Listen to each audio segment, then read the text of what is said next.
Menzies, ayer y hoy, aprendiendo del pasado.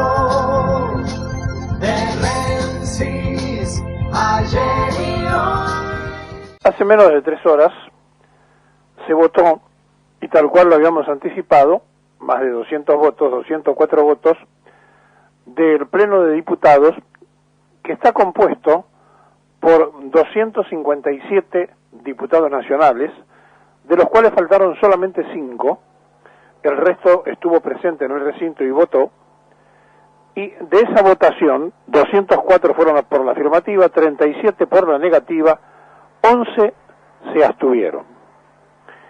Es obvio que en esta circunstancia pasa con la media sanción al Senado, mientras a las 2 de la tarde de ayer, cuando empezaba la sesión, ya hubo sectores de izquierda en la calle que protagonizaron disturbios. Una bomba molotov le causó problemas físicos a un policía de la ciudad, y hubo además rotura de vidrios en las oficinas que ocupan la presidencia del Senado, la vicepresidencia de la Nación, de Cristina Fernández, en el de Parrilli, y también en algunos de otros despachos que son los que dan a la calle, y donde se tiraron piedras y se arrojaron todo tipo de cuestiones contundentes. Esta es la primera fotografía de la media aprobación del Parlamento. Ahora, ustedes permítanme que la memoria, que es selectiva, pueda elegir en el día de hoy cuál es el tema principal.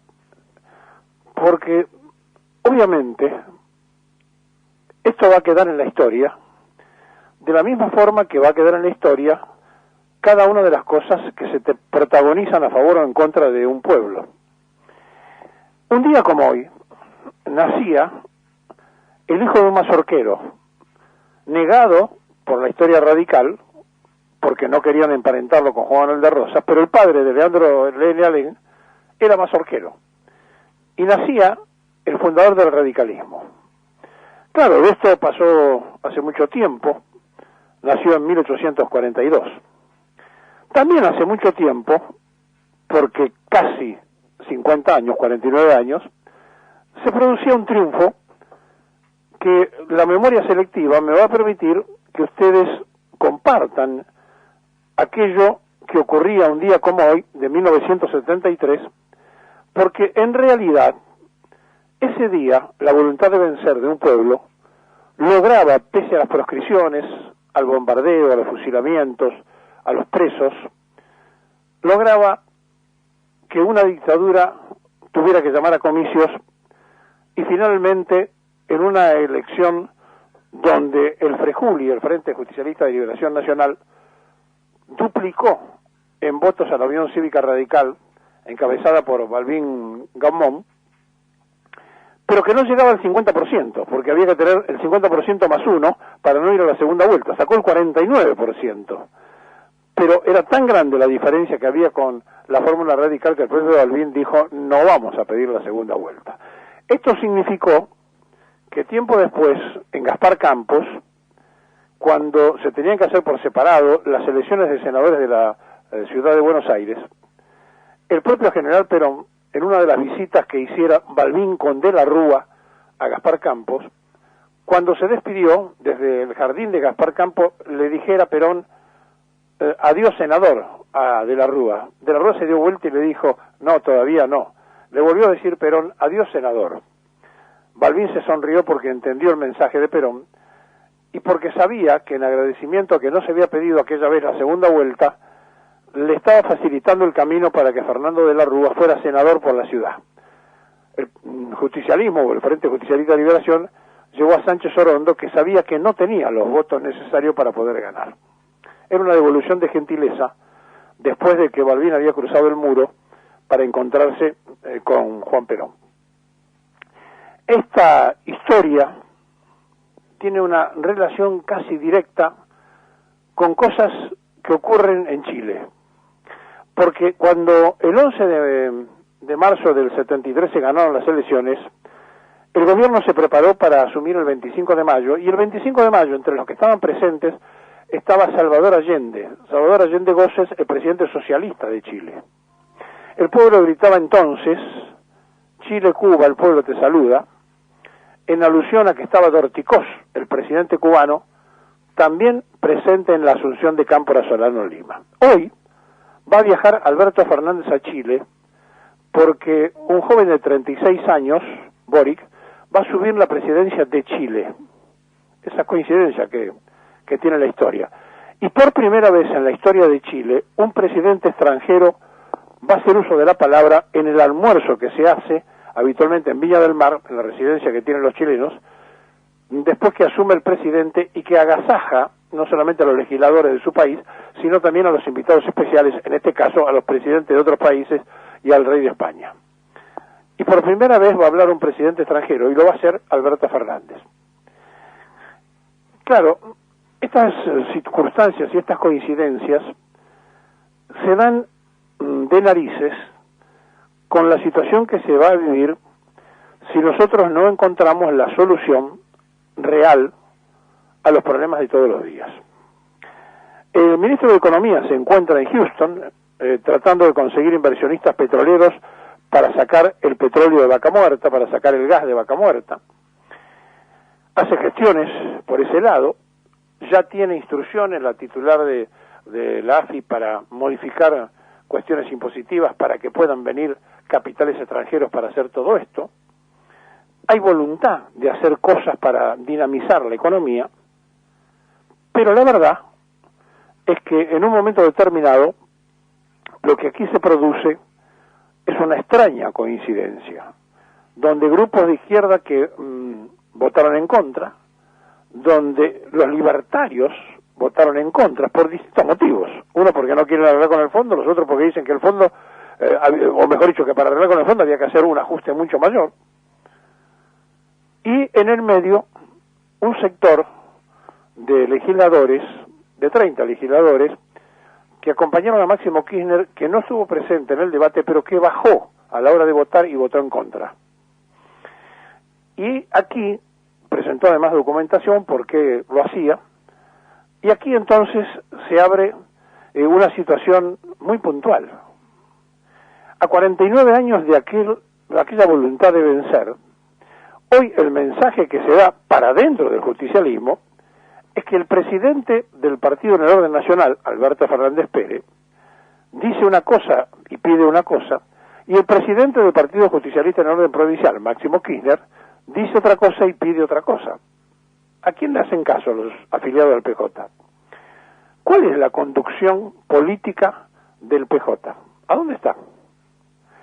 Y esto demuestra aquello de que Perón creó un movimiento y no un partido político, y de la necesidad urgente de que el movimiento se ordene para crear las propias autoridades del movimiento, no del partido, del movimiento. Porque en realidad lo que está ocurriendo es una tremenda dispersión ideológica de no saber de qué se trata ni por qué se hacen las cosas. Y entonces, en la comodidad del sistema, en aquello de decir no podemos entrar en default, cuando en realidad el país se recibió en cesación de pago.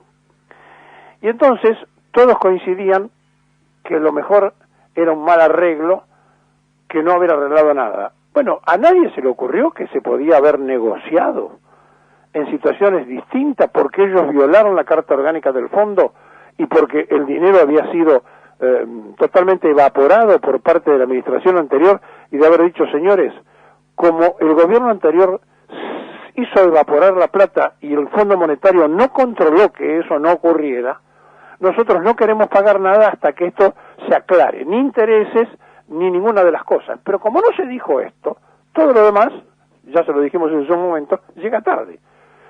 Entonces, lo que quedaron es que para la historia, algunos van a decir, bueno, yo voté en contra, si esto sale mal. Y si la cosa medianamente se endereza, los otros le van a decir, no cumplieron con el papel que tenían que cumplir.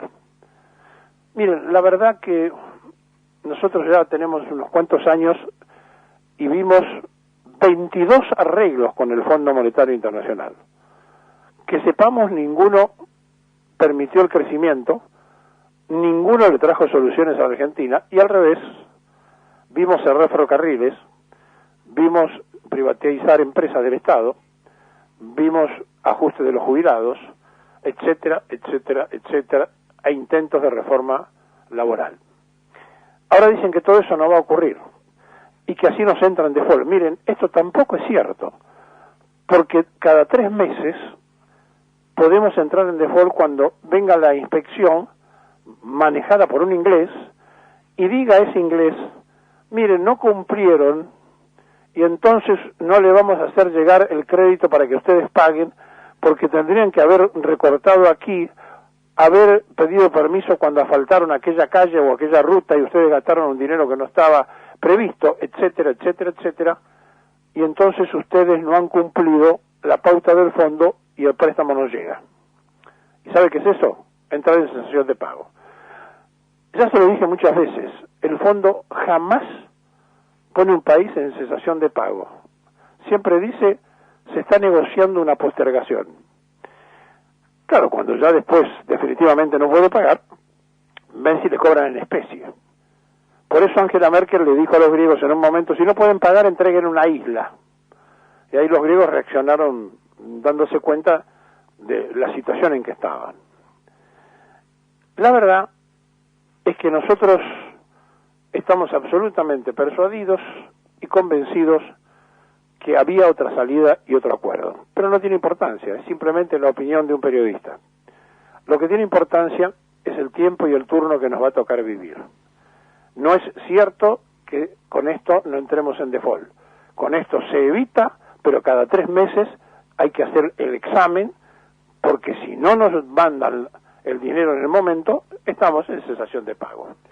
Aclarado esto, y zambullidos en aquello de hace 49 años, aquella jornada histórica donde, pese a todo lo que hicieron, no pudieron evitar la avalancha en votos de un pueblo, donde 12 millones y un poco más de personas votaron, y donde se duplicó la cantidad de votos por parte del Frejuli con la segunda fórmula. Pero quiero recordarles que la tercera fórmula fue la de Paco Manrique, alguien que fue funcional a la CIA, que estuvo en cuanto golpe de Estado ocurrió en América Latina, un rato antes siempre aparecía este Marino, que participó en 1955 en el golpe de Estado, y que fue uno de los dueños de Correo de la Tarde, uno de los diarios gorilas, que se sacó con la plata que hurtaron al Estado los liberales.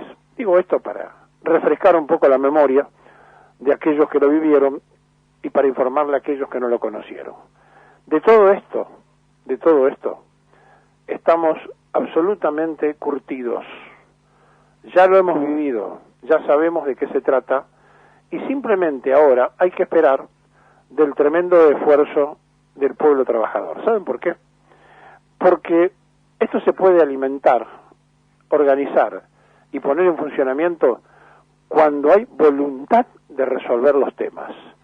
Pero la voluntad no pasa por decir: sí, amo, deme plazo para pagar. La voluntad pasa por decir: ni amo viejo, ni amo nuevo. La tercera posición de Perón.